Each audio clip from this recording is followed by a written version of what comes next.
I was not expecting to have my list from last year change so much, to the degree that I didn't even know if I was going to do this annually, but there's some big changes.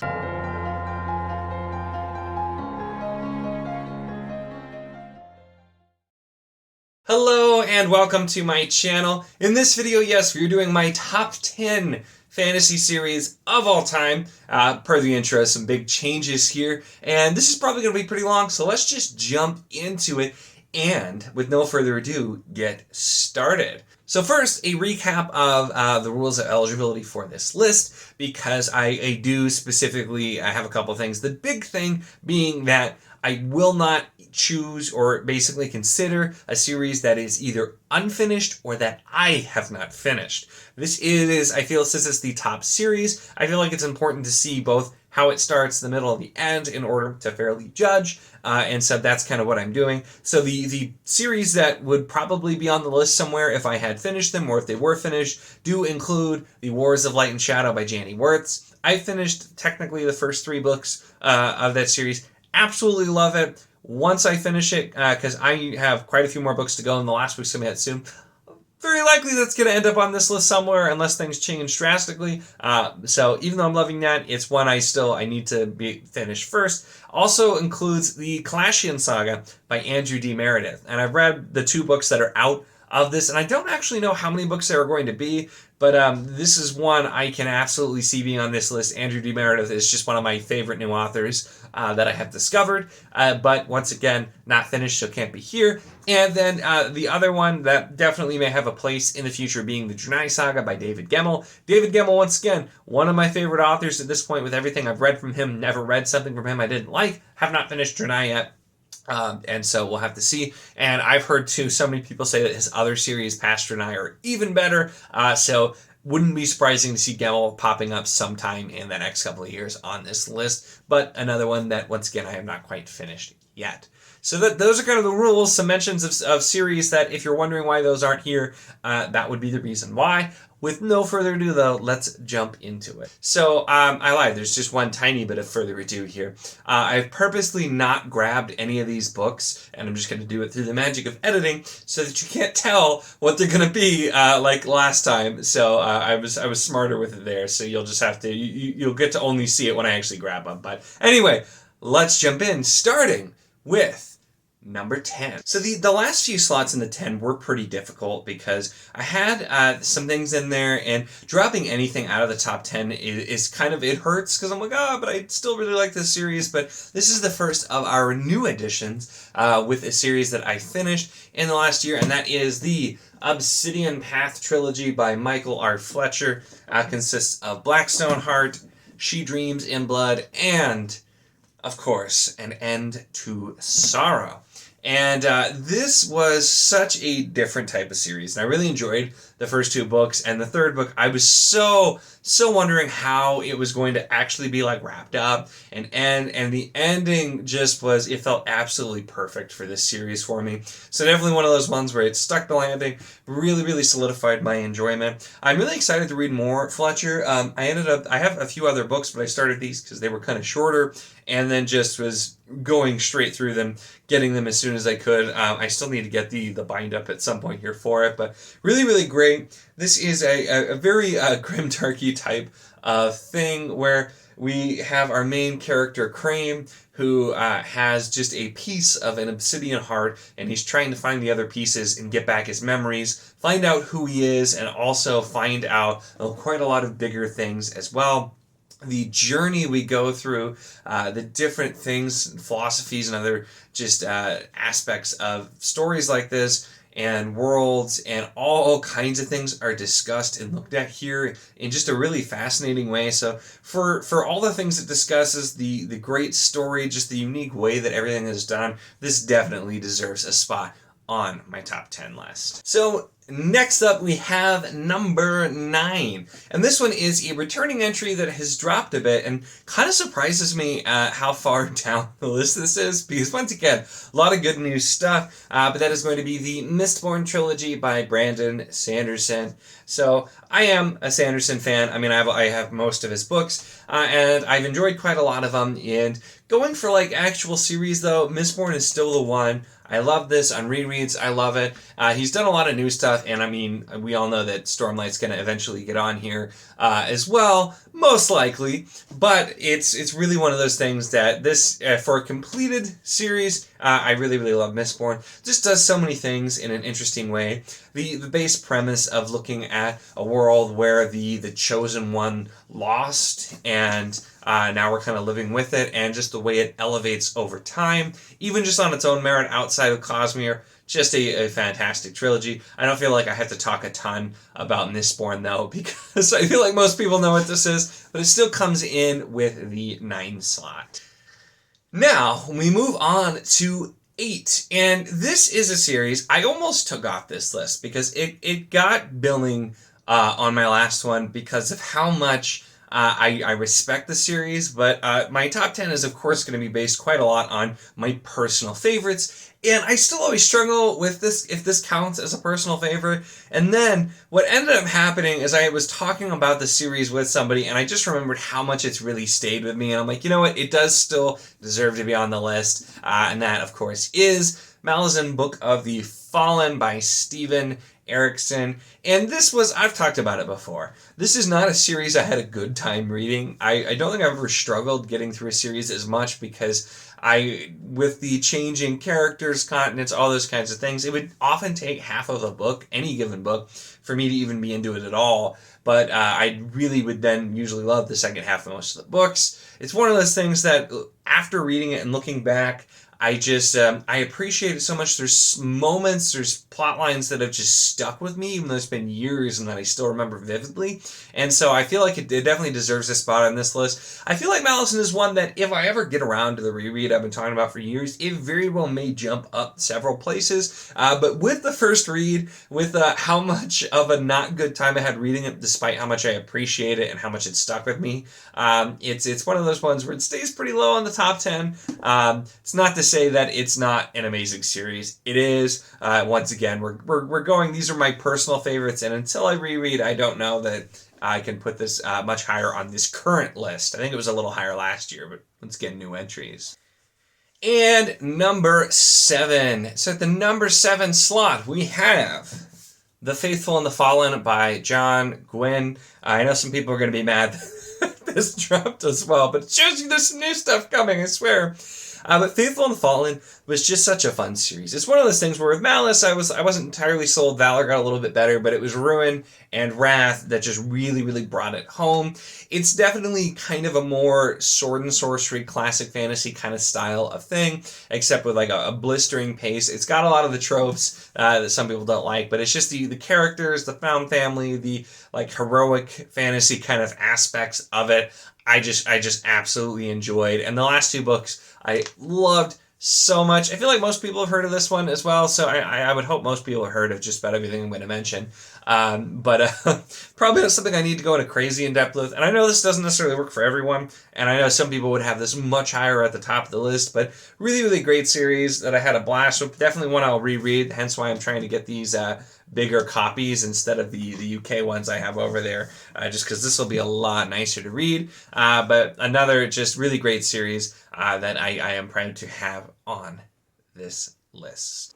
And number 6. Now this is one that I honestly, if you would have asked me while I was reading the series if it would end up on this list, it would have been a definitive no. And so I was surprised that it ended up actually being here and at the point that it's at. Really surprised me when I was going through and kind of sorting everything. But that is going to be the Greenbone Saga by Fonda Lee. And this is entirely because of the last book, Jade Legacy. This is a book that I feel like it doesn't necessarily get described for what it is pretty often, which is why I feel like people sometimes can have mixed results. Because everybody talks about this like, oh, it's like The Godfather. It's all about like gangs and like mafia-style families and whatnot. And, like that is an element, and that is a lot of our main characters that are in, you know, the big organized mafia-type families. But that is so not what really the heart of this is. It is extremely character-driven as well, and it has great characters. But once again, it's not those aspects that landed this on the list. It's the way that Fonda Lee took this story that is, you know, the crime family thing. It's something we've seen took it and then really took it to the next level, way above and beyond what I had thought. And Jade Legacy, for me, it was one of my favorite books of 2022, and it just elevated the whole thing with what it was able to accomplish. Looking at generations of impact from things that happened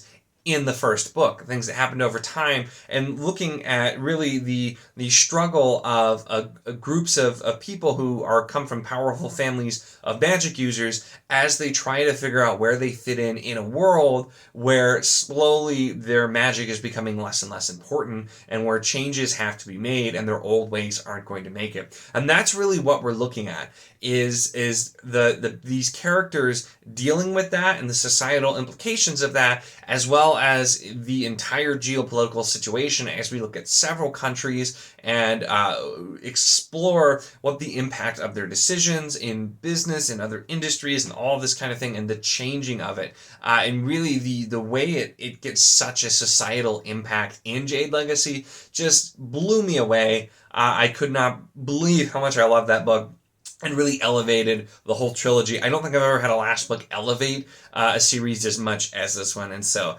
confidently putting that in the number 6 spot. Now we're getting to where it started to get really tough with the top 5, and figuring out not only what's on here, but where it's going to go in the list. Not a lot of easy decisions here because so many series that I loved, and then with the others being added. But in number 5, we have remaining in the top 5, the Crown of Stars series by Kate Elliott. I have here the last book, which is called Crown of Stars. This I read and I powered through and got done at the end of last year, and I just absolutely loved this series so much. It's one I still really wish more people would read because it just does so many great things.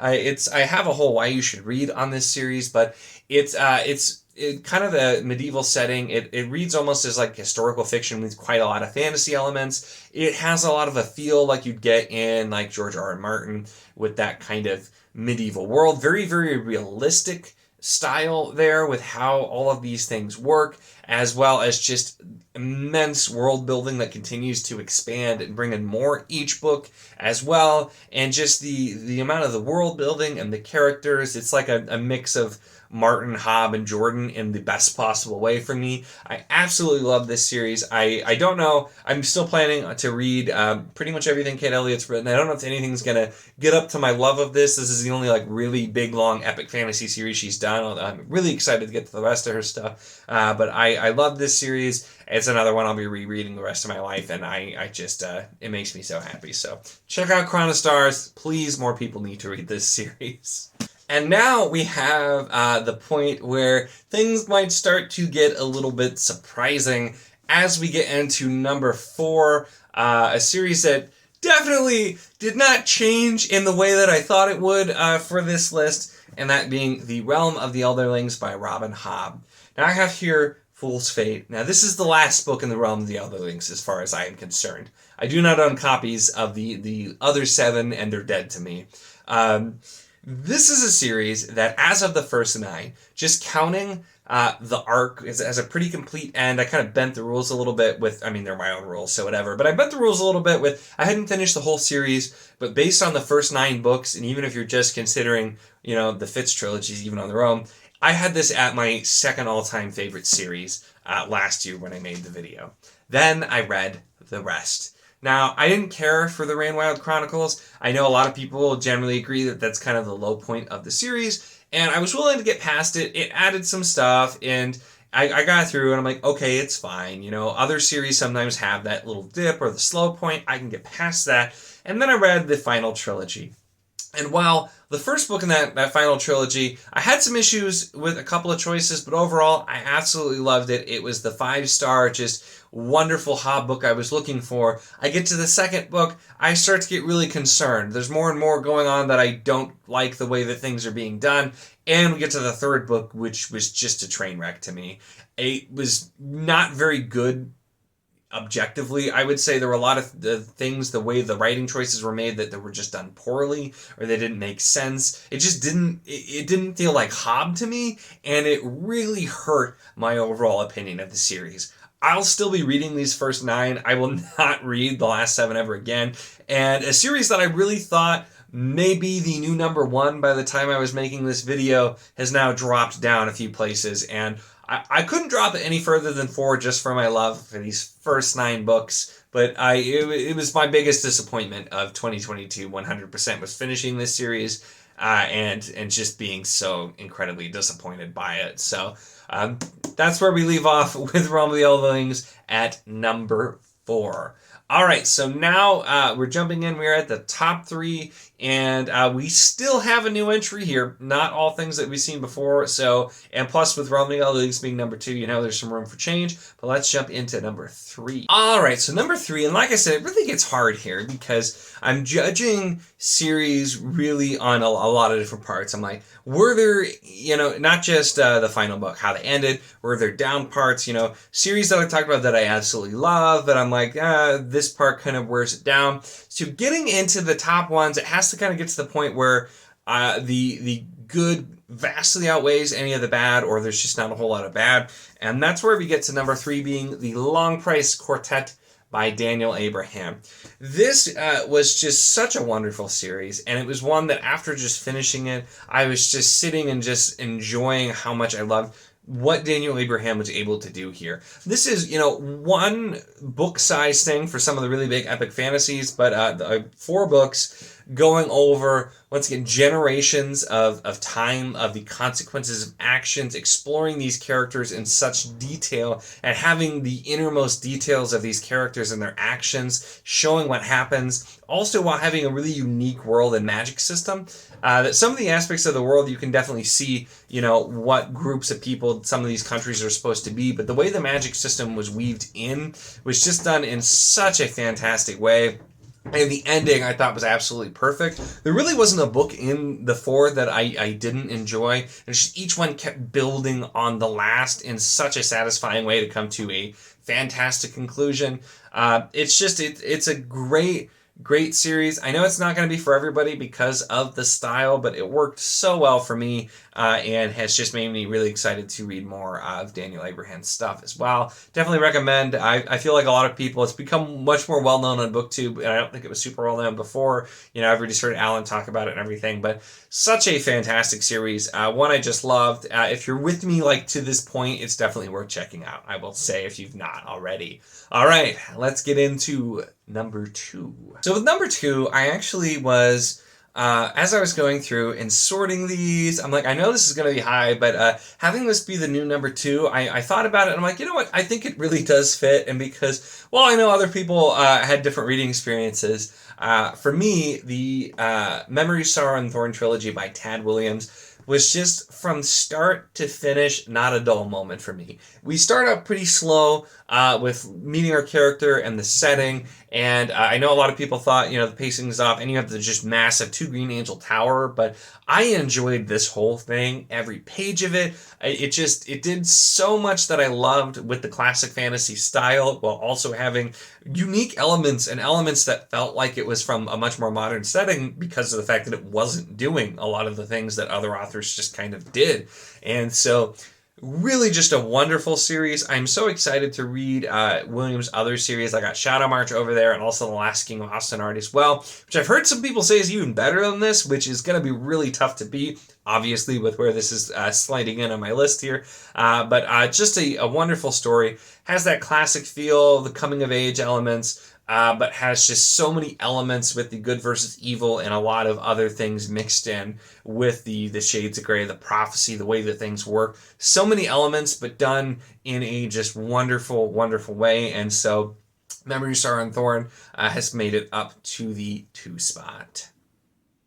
So before we get to number 1, I will give the honorable mentions, and that's going to be to the books that fell off the list this year, and those are the first Thomas Covenant trilogy, Lightbringer, and the combination of Broken Empire and Red Queen's War. So that's Stephen R. Donaldson, Brent Weeks, and Mark Lawrence in order there.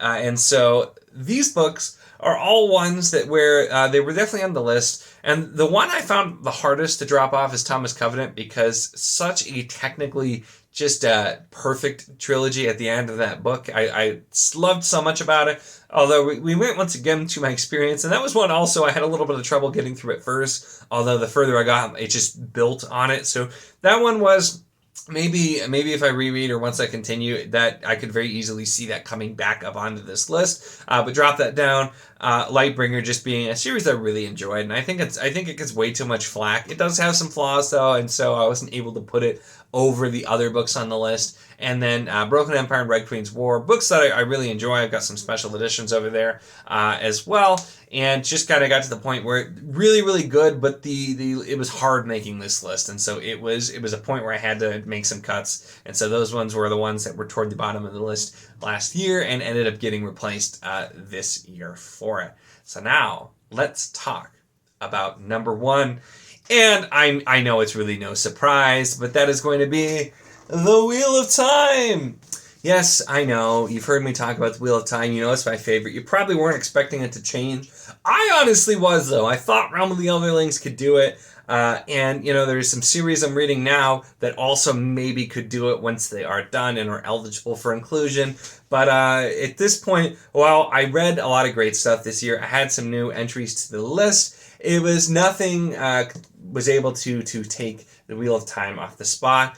The Wheel of Time is just my favorite, and I'm actually been doing a reread this year, and it's just kind of reaffirmed all of the reasons I love it. And yes, this after the last book I finished before making this video was even Crossroads of Twilight, and even with that, I still just it's a series I love. The way that the world is built, the characters, the way everything just expands and gives you just this rich world with so much detail. I still haven't found anything to top it quite yet. There may be a series out there, and I'll just have to keep looking and finding it. And hey, trying to find that series to even top The Wheel of Time is a heck of a lot of fun and a great time to do. So I'm excited to continue that journey.